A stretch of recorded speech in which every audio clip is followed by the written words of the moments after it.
I guess a joke would be, what's the good part about killing babies? It's easy. Sorry. So this guy is pro baby killing, which is a weird thing to get behind. It's a weird thing when you're proudly pro killing like the most innocent, defenseless creatures out there, humans, like small little humans. There's no point earlier preconception than you can go to say that human life is present. It's conception. You can throw religion out the window. Just come at it from a scientific point. It's when the sperm fertilizes the eggs and they start sharing DNA. It's like it may not look like a human at the second after conception, but it is the spark of life. This is the science of it. There's no way to say you can go earlier. Before that is potential life. At that point of conception is realized life, just from a mathematical point of view.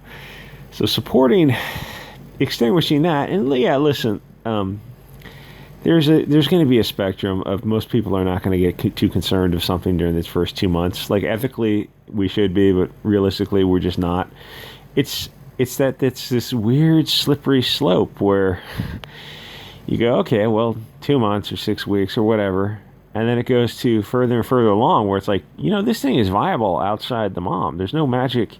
Like it passes outside the vagina. It's not that's not a magical, like as soon as it comes outside the vagina, it's suddenly its own creature. It's like, it still can't survive on its own. You have to breastfeed it and take care of it for the next many years. There's no logical reason to say like what they're doing is they say, okay, well, they're going to give birth to the baby and then kill it. That's where they are. So when you're saying, like really, if you're pro-abortion, it's like, well, where do you end it? Like, can you kill somebody who's like up to the age of 18? I mean, it's like logically, ethically, why couldn't you? It's like it's easier. Like if you're pro-life, it's easier. You say, okay, at the moment of conception, it's a life, is what it is. Anyway, so this guy. HBO series in Texas, I guess it was planned, and he says he's going to pull out of, I should probably put a trigger warning on this, note to self. He's going to pull out of Texas because they have the 6-week thing, Heartbeat Act, which is detecting cardiac cells. And the thing is, like, abortion is not really my issue. It was never my issue. I would have been just as glad to avoid the issue. But, they put these issues in our face, and it's like, you got to make decisions on very, very tough issues. And it's like, got to take the morally, ethically correct decision, the scientific decision, even the legal decision if you're a fan of equal protection. And it's like there's really only one logical conclusion. And I'm not coming at this from a religious perspective. You hear me, I'm not that's not my thing. Anyway, so he says he's pulling out of Texas. Okay, this is the bill, civil action. The legality of it doesn't matter. And someone is, a doctor immediately performed an abortion to challenge the law, which is fine. The challenge of the law is fine, not the abortion. So he says he's not going to film in Texas. He goes, if an employer, this is beyond politics. I'm turning the scripts next month on HBO nonfiction miniseries, but I can't. I won't. Ask female cast and crew to forego civil liberties to film there. What else looks like? Okay, so he's looking for another place to film. There's really, isn't Wyoming? There's anywhere. You can film anywhere it looks like Texas. And people on his Twitter are saying, like, you should film in Kabul, go film in Afghanistan if you're so pro-women's rights. It's just weird these people are, like, they pretend to be pro-women's rights and they support women in the Middle East being beaten and forced to wear burqas. And it's like, no, we only support women's rights in America. Like, really? Because most of the world, a woman is essentially a slave. It's like a woman is the N-bomb of the world. And I think even the character in Mandarin for woman is, for wife, is like female slave. Anyway, so he's going to claim that leaving the state of Texas nothing to do with politics. He says, yeah, laws of a state are not reflective of its entire blah, blah, blah. You misunderstand. My response is not rooted in a debate about politics or the boycott. My singular responsibility is to securing and maintaining the civil liberties of all those we employed in the course of reproduction. So civil liberties, that's an interesting concept. We'll get to that in a second. It says, I don't anticipate anything other than that if one of our employees requires full control of her own body, well, that's kind of stop you right there, because the child in your uterus is not your body; it's someone else's body. And like, yeah, most people, even people on the right, are willing to be a little bit slippery on this issue to some extent. We're not all hardcore about this. A lot of us on the right, even on the far right, are more libertarian in some respects.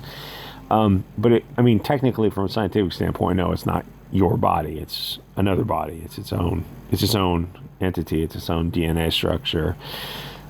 So, I mean, if you're going to argue, the thing is, like, I say this isn't my issue, but I look at it and go, logically, the pro-life people have the stronger argument. And the pro-death people have a kind of appeal to emotional argument. Like, and don't get me wrong, when I was younger, I believed differently because I just wanted to, not have consequences for my actions. Get a little older, I realized, like there's bigger things going on that deals with civilization and the sanctity of life and the slippery slope of, we get elderly people. And if they're in a home somewhere paid for by tax dollars, why don't we just kill them? Because they're of no benefit to the state. And that's absolutely where this goes. If you're willing to kill a baby at like 6, 7, 8, 9 months or post-birth, well, then everything's on the table. You'll kill babies whenever you want. Someone gets injured in an accident, you're just going to kill them. If someone's elderly, you'll kill them.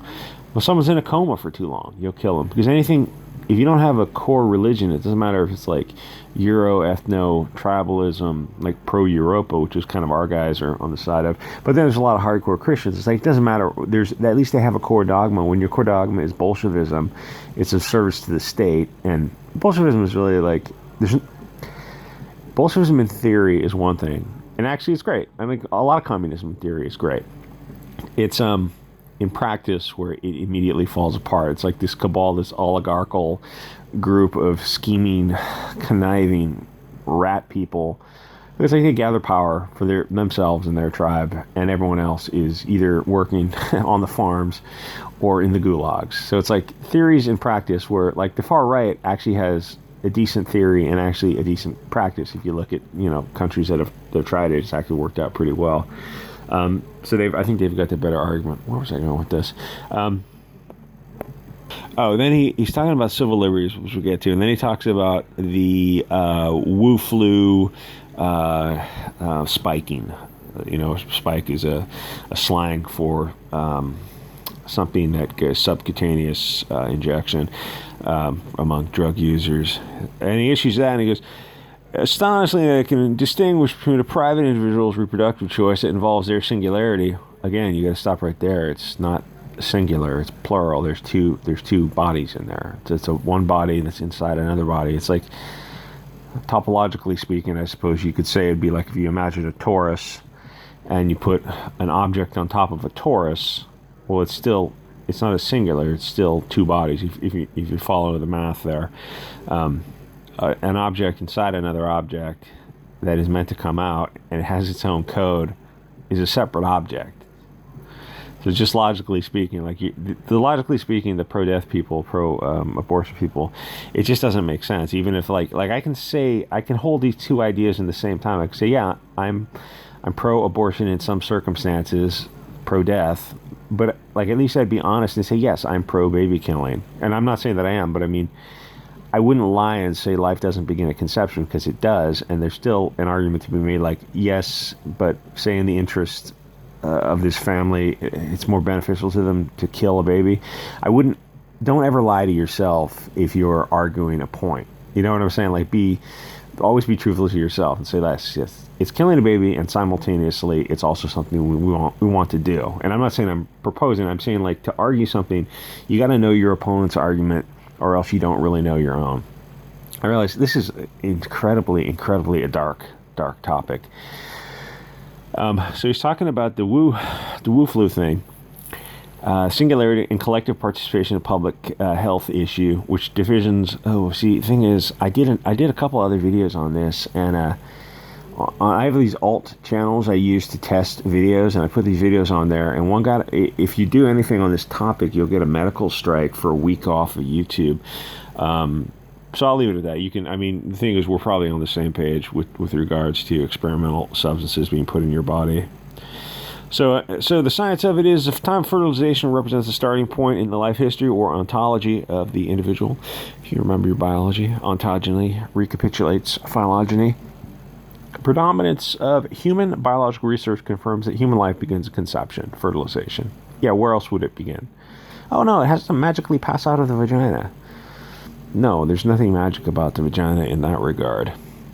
Anyway, so this is a weirdo who's trying to... Oh, that reminds me. Ted Wheeler, Portland, Oregon. He said, we're no longer going to do business with Texas. And then he, a couple days ago, he quietly walked that back. He says, turns out we have to do business with Texas because we need something Texas is supplying. We need something. So like, we're going to do business with Texas. So when you loudly say we're not going to do business with Texas, that makes the headlines. And then when he quietly walks it back, it releases a small little press release that doesn't make the headlines. It's all absolute bullshit. Anyway, like, comment, subscribe. See you guys all next episode.